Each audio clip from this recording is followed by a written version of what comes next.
नमस्ते जी। 21वीं श्रव्य कणिका वैदिक संपत्ति, जिसके लेखक हैं पंडित रघुनंदन लाल जी शर्मा।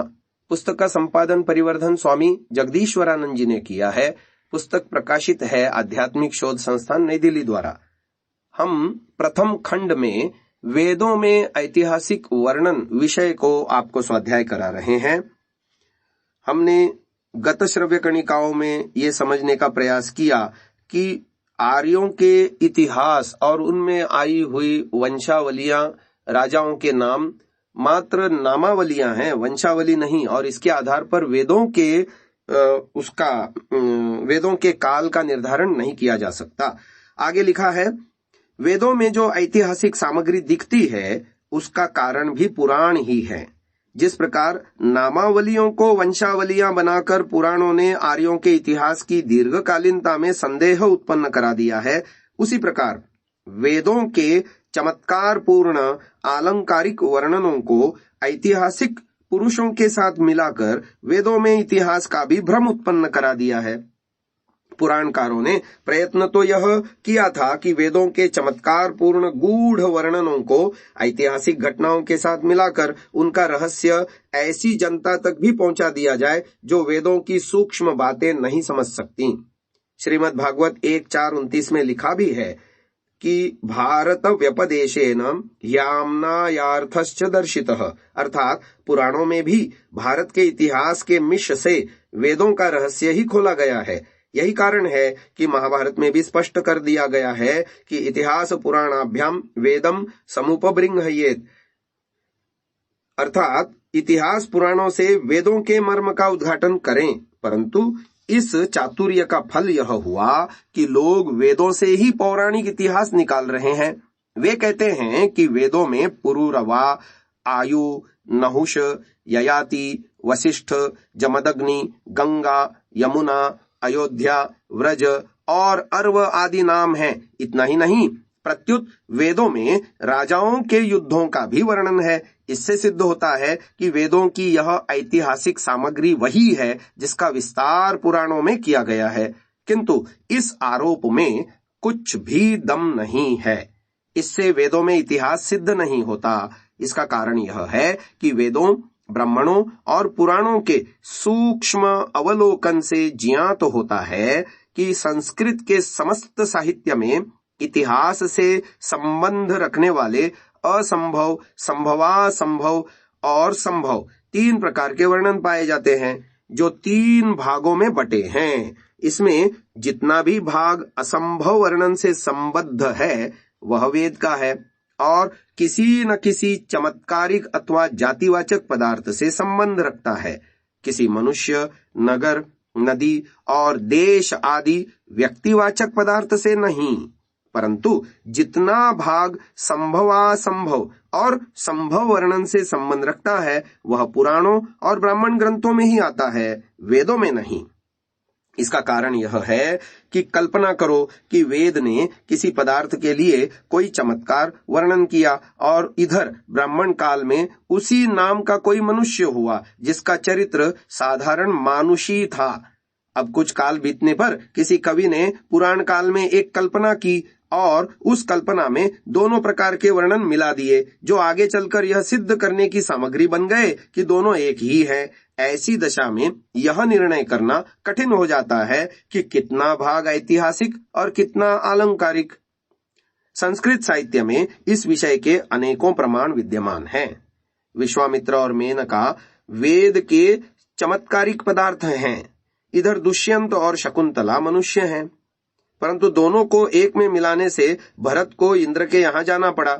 इंद्र भी चमत्कारिक पदार्थ है। ऐसी दशा में भरत और दुष्यंत को मेनका और विश्वामित्र के साथ जोड़कर यही तो भ्रम करा दिया गया है कि वेदों में भरत के पूर्वजों का वर्णन है। परंतु यदि वेदों को खोलकर विश्वामित्र और मेनका वाले मंत्रों को पढ़िए तो उसमें मानुषी वर्णन लेश मात्र भी न मिलेगा और न इंद्र के यहाँ जाने वाले वैदिक भरत का इस लौकिक भरत से कुछ संबंध दिखेगा। शंतनु की शादी गंगा से हुई। इधर शंतनु के भीष्म हुए। पहला वर्णन वैदिक है, चमत्कारिक पदार्थों का है, और दूसरा ऐतिहासिक है। परंतु एक में जोड़ देने से परिणाम यह हुआ है कि लोग भीष्म को गंगा नदी का पुत्र समझने लगे। गंगा और शंतनु को मिलाकर वैदिक अलंकार बनता है और सीधे साधे शंतनु और सीधे साधे भीष्म को लेकर सांसारिक इतिहास बनता है। कहने का तात्पर्य यह है कि एक दूसरे समुदाय का वर्णन बहुत ही ध्यानपूर्वक पढ़कर कहने योग्य है। हमने ऊपर 2 प्रसंग लिखे हैं, उनसे यही सूचित होता है कि हिंदुओं का चाहे जो इतिहास वेद में बतलाया जाए उसे देख लेना चाहिए कि उसमें कहीं चमत्कारी वर्णन तो नहीं है। ऐसा करने से उसमें अपूर्वता मिलेगी और वह अमानुषी सिद्ध होगा। हमने पहले ही लिख दिया है कि मध्यकालीन कवियों और पुराणकारों ने वैदिक और ऐतिहासिक समान शब्दों के वर्णीय व्यक्तियों का सम्मिलित वर्णन करके महान झंझट फैला दिया है। इसी से पूर्व पुरुषों की चमत्कारिक उत्पत्तियों के वर्णनों का क्रम चल पड़ा और यहीं से वेदों में ऐतिहासिक घटनाओं की मिथ्या भ्रांति होने लगी। हमारे अब तक के कथन का निष्कर्ष यह निकला कि प्रथम विभाग वाले चमत्कारी वर्णन वेदों के हैं और दूसरे विभाग के वर्णनों का कुछ भाग वेदों का है और कुछ उस नाम के व्यक्तियों के इतिहासों का है, जिसे आधुनिक कवियों ने एक में मिला दिया है। अतः संभव और असंभव की कसौटी से दोनों को पृथक कर लेना चाहिए। शेष तीसरे विभाग के व्यक्ति तो ऐतिहासिक हैं ही। इस प्रकार की छानबीन से वेदों में इतिहास का भ्रम निकल जाएगा। आगे हम क्रम से राजाओं और नदियों आदि के वर्णन देकर दिखलाते हैं कि वेद में आए हुए वे शब्द क्या क्या अलौकिक भाव दिखलाते हैं, किंतु पहले वह वर्णन दिखलाना चाहते हैं जिसे श्रीमान मिश्र बंधुओं ने वेदों से निकाला है। आप बड़ा परिश्रम करके केवल इस एक ही युद्ध का वर्णन निकाल पाए। आप लिखते हैं, अब वेदों में लिखित राजनैतिक इतिहास को यथासाध्य संक्षिप्त प्रकारेण क्रमबद्ध कर हम इस अध्याय को समाप्त करेंगे। ऊपर कहा जा चुका है कि वेदों में ऐतिहासिक घटनाएं अप्रासंगिक रीति से आई हैं, इसलिए उनमें से अधिकांश का वेदों के ही सहारे क्रमबद्ध करना कठिन है। इसलिए हम यहाँ पर मुख्य मुख्य घटनाओं को मोटे प्रकार से सक्रम कहेंगे। आर्यों और अनार्यों के सैकड़ों नाम वेद में आए हैं।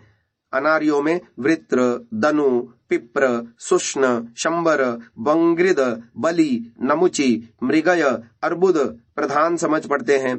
दनु के वंशधर दानव थे, जिनका कई स्थानों में वर्णन है। यह दनु वृत्रासुर की माता थी। वृत्र के 99 किले इंद्र ने तोड़े थे। 99 और 100 वृत्रों का कई स्थानों पर वर्णन आया है। शंबर और बंग्रिद के 100 किले ध्वस्त किए गए। शंबर के किले पहाड़ी थे और दिवोदास के कारण इंद्र ने उसे मारा था। दिवोदास सुदास के पिता थे। इससे शंबर का युद्ध 26वीं शताब्दी संवत पूर्व का समझ पड़ता है। सुष्ण का चलने वाला किला ध्वस्त हुआ। चलने वाले किले से जहाज का प्रयोजन समझ पड़ता है। पिप्र के 50,000 सहायक मारे गए। बलि के 99 पहाड़ी किले थे, ये सब जीते गए, सिवाय शंबर के, और सबका पूर्वापर क्रम ज्ञात नहीं है। आर्यों में ऋषियों के अतिरिक्त मनु, नहुष, ययाति, इला, पुरुरवा, दिवोदास, मानधाता, दधीच, सुदास, त्रसदस्यु, ययाति के यदु आदि 5 पुत्र और पृथु की प्रधानता है। ययाति के यदु आदि 5 पुत्रों के वर्णन कई स्थानों पर आए हैं। दिवोदास और सुदास के सबसे अच्छे क्रमबद्ध वर्णन हैं। इस विषय में वशिष्ठ का 7वां मंडल बहुत उपयोगी है। इसके पीछे विश्वामित्र का 3रा मंडल भी अच्छी घटनाओं से पूर्ण है। दिवोदास त्रित्सु लोगों के स्वामी थे। वैदिक समय में सूर्यवंशियों की संख्या त्रित्सु थी, ऐसा समझ पड़ता है। सुदास और उनके पुत्र कल्माशपाद सूर्यवंशी थे और पुराणों के अनुसार भगवान रामचंद्र का अवतार इन्हीं के पवित्र वंश में हुआ था। यही लोग वेद में त्रित्सु कहे गए हैं। इन्हीं बातों से जान पड़ता है कि सूर्यवंशी उस काल में त्रित्सु कहलाते थे। आज की इस श्रव्य कणिका को यहीं विराम देते हैं। ओम।